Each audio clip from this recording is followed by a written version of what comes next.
सुप्रभात बच्चों, कैसे हो बेटा आप सब। बेटा मैंने आपको चैप्टर पढ़ाया था भाषा माधुरी का पार्ट 6 घमंडी मक्खी। सो बेटा आज हम उसका भाषा माधुरी का बुक पार्ट करेंगे। सबसे पहले मेंशन डेट एंड डे, जुलाई 13, 2021, दिन मंगलवार। सबसे पहले बेटा क्वेश्चन आंसर है, ये आपको नोटबुक में राइट करने हैं। अभी हम ओरल करेंगे, बाद में मैं आपको इसकी पिक सेंड कर दूंगी। शेर को गुस्सा क्यों आया? शेर को गुस्सा आया क्योंकि मक्खी उसे सोते हुए परेशान कर रही थी। क्योंकि मक्खी उसके कान में भिन बना रही थी और वह उसे परेशान कर रही थी। मक्खी ने हाथी से क्या कहा? मक्खी ने हाथी से कहा कि शेर भी मुझसे डरता है, कि शेर मुझसे डरता है। मक्खी में घमंड क्यों आ गया? मक्खी में घमंड इसलिए आ गया क्योंकि शेर और हाथी दोनों उसके सामने झुक गए और शेर ने उसके सामने अपनी सूंड उठाई और मक्खी को नमस्कार करके बोला कि तुम तो सबसे ज़्यादा ताकतवर हो। इसलिए मक्खी में घमंड आ गया। अंत में मक्खी के साथ क्या हुआ? मक्खी के साथ क्या हुआ बेटा? मक्खी जो है मकड़ी के जाले में फंस गई। सो बेटा हमें कभी भी घमंड नहीं करना चाहिए, क्योंकि घमंड करने वाले का हमेशा बुरा ही होता है। सही शब्द से कहानी की घटनाओं को पूरा कीजिए। शेर डैश के नीचे सो रहा था। छतरी, गुफा, पेड़। पेड़, शेर पेड़ के नीचे सो रहा था। मक्खी ने कहा शेर और हाथी मुझसे डैश हैं, बड़े, डरते, नाराज। शेर और हाथी मुझसे डरते हैं। मक्खी डैश के जाले में फंस गई। मकड़ी, मछुआरे, लोमड़ी किसके जाले में फंसी थी बेटा? वो मकड़ी के। मक्खी मकड़ी के जाले में फंस गई। बातचीत के लिए बेटा ये क्वेश्चन सिर्फ हम डिस्कस करेंगे। मक्खी ने जब शेर को जगाया तो वह आग बबूला हो गया। तो अब बेटा इसके 2 पॉइंट्स है। आपको जब कोई गहरी नींद से जगाता है तो आप क्या करते हैं? तो आप क्या करते हैं बेटा? आपको गुस्सा आ जाता है, और कई बार किसी को गुस्सा आता है, और कई बार क्या करते हैं बच्चे कि मम्मा अभी नहीं उठना, थोड़ी देर और सोने दो, ऐसा सब कुछ कहते हैं। आपको कब कब गुस्सा आता है? कब कब आता है बेटा गुस्सा? जब कोई आपकी बात नहीं मानता, जब आपको कोई डांटता है, या कोई आपको पढ़ने के लिए बोल देता है। कई बच्चों को तब भी गुस्सा आता है कि जब आपको पढ़ने के लिए बोला जाता है। आगे बेटा, शेर मक्खी को मारने के चक्कर में अपने आप को चोट पहुंचा लेता है। अगर शेर की जगह आप होते तो क्या करते? अगर शेर की जगह आप होते तो क्या करते? या तो बेटा आप भी उसी की तरह अपने आप को चोट पहुंचा लेते, या फिर क्या करते आप? चुपचाप से सोए रहते, कुछ भी ऐसा रिएक्ट ना करते जिससे आपको चोट पहुंचती। किसी ऐसी घटना के बारे में बताइए जब आपने खुद को चोट पहुंचा ली हो। क्या बेटा कभी ऐसा हुआ है कि आप कुछ ऐसा कर रहे हो, किसी की हेल्प कर रहे हो या कुछ भी कर रहे हो और आपको चोट लगी हो? ऐसा बेटा बहुत बार होता है कि हम कुछ करते करते हमको खुद भी चोट लग जाती है। ये घटना बेटा ये तो आपको ही पता होगी, मैं तो नहीं बता सकती हूँ इसको, बट आप इस बारे में ज़रूर सोचना। मक्खी जाल से निकलने की कोशिश करते करते बहुत थक गई।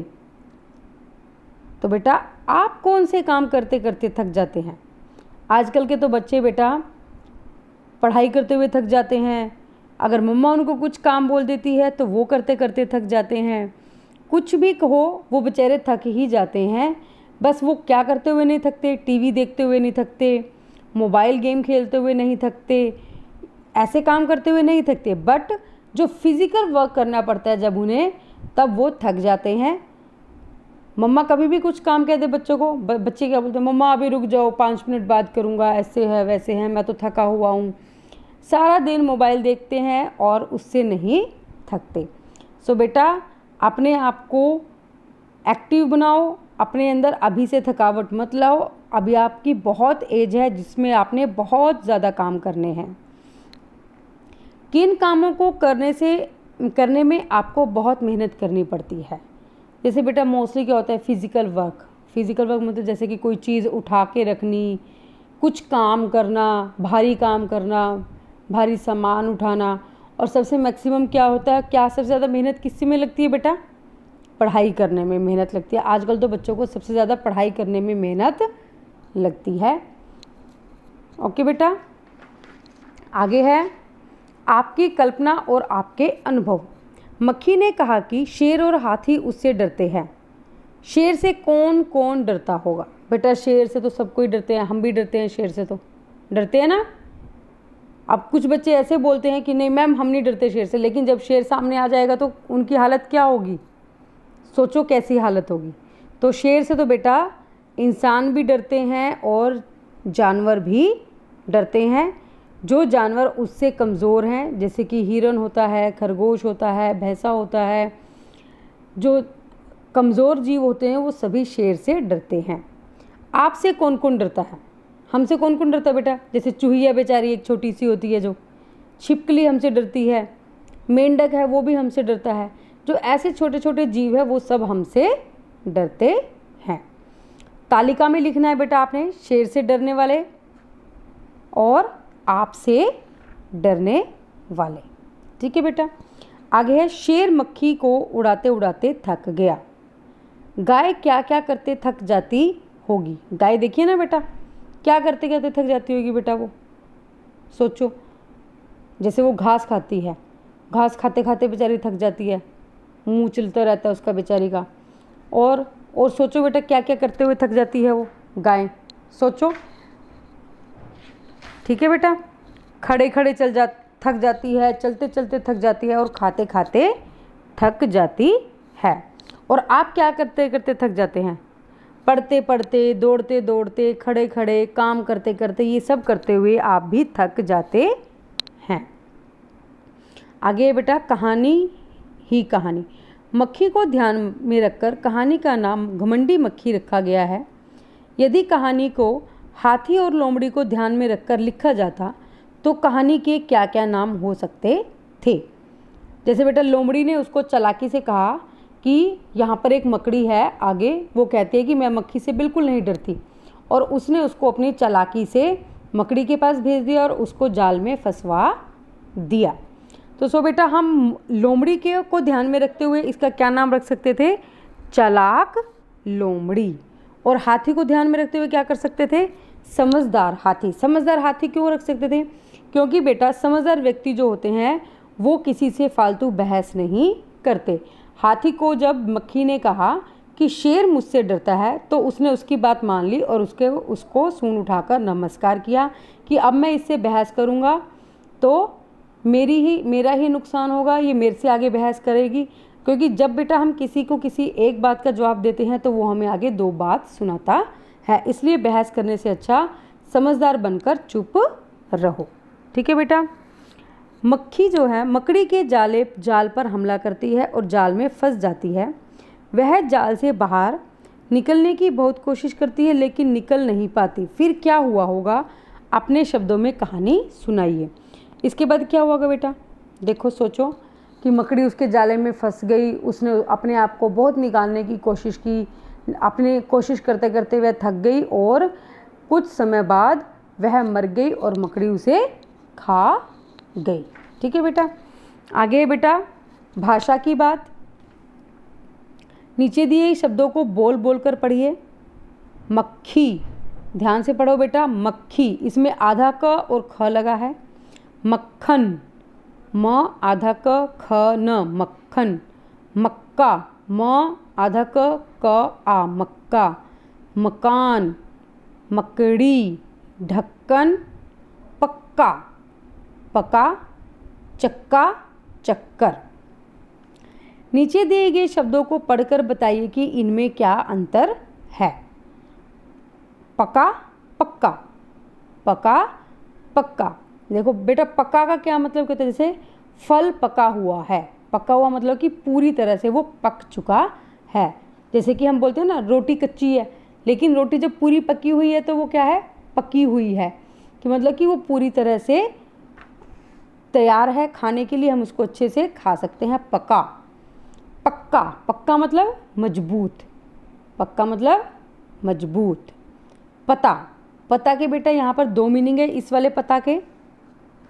पता का मतलब एक तो होता है जानना, कि मैं तुम्हें जानती हूँ, मुझे तुम्हारा पता है, तुम कैसे हो, या फिर मुझे उसके घर का पता पता है, मुझे उसके घर का एड्रेस, एड्रेस भी होता है इसका मीनिंग। पत्ता मतलब जो पेड़ के पत्ते होते हैं, पत्ता। उतर, उतर मतलब नीचे उतरना, कि बेड से नीचे उतरना, सीढ़ियों से नीचे उतरना, कार से नीचे उतरना, उतर। उत्तर मतलब जब हम किसी प्रश्न का उत्तर देते हैं, वो उत्तर। बचा, बचा मतलब कि जो बचा हुआ होता है, बच गया, कि खाना बचा हुआ है। बच्चा, बच्चा मतलब जैसे आप लोग क्या हो, बच्चे हो, ठीक है बेटा। मक्खी शेर के कान के पास भिनभिना रही थी। आपने इनके पास किसे भिनभिनाते मंडराते हुए देखा है? कीचड़ के ऊपर बेटा कौन मंडराता है और भिनभिनाता है, बताओ? कीचड़ के ऊपर कौन भिनभिनाता है? मक्खी और मच्छर। कूड़े के ढेर पर मक्खी और मच्छर होता है ना बेटा, कूड़े के ढेर के ऊपर बहुत सारे मक्खी मच्छर। कटे फलों पर मक्खी और मधुमक्खी। फूलों के ऊपर तितली और मधुमक्खी। और गुड़ के ऊपर बेटा मधुमक्खी और ततैया, ततैया, ठीक है बेटा। होता है ना वो लाल लाल सा, बहुत मोटा मोटा सा, जो काट जाए तो बहुत ज़्यादा दर्द होता है, वो वाला ततैया। जीवन मूल्य, मक्खी ने मकड़ी के लिए कहा, उसकी इतनी हिम्मत, मैं उसे पल भर में मसल कर रख दूंगी। मक्खी ने घमंड में आकर इस तरह से कहा, क्या हमें इस तरह से बात करनी चाहिए? क्यों और क्यों नहीं? क्या हमें ऐसे बात करनी चाहिए? नहीं करनी चाहिए। इस तरह की बातों से दूसरों को दुख होता है, इसलिए हमें ऐसी बातें नहीं करनी चाहिए। अगर आप ये कहते हो कि करनी चाहिए तो क्यों करनी चाहिए? कि क्यों, तो बेटा वैसे तो करनी ही नहीं चाहिए। अगर आप करते हो तो इसमें क्या है, आपके अंदर बहुत घमंड है, तो हमें तो पहली बात बेटा घमंड करना ही नहीं चाहिए। सो बेटा आप इसको ध्यान से पढ़ो, इसकी मैं आपको पिक्स भेज दूंगी और इसको सुंदर सुंदर राइटिंग में राइट करो, और साथ के साथ बेटा इसे लर्न भी करते रहना। धन्यवाद, आपका दिन मंगलमय हो।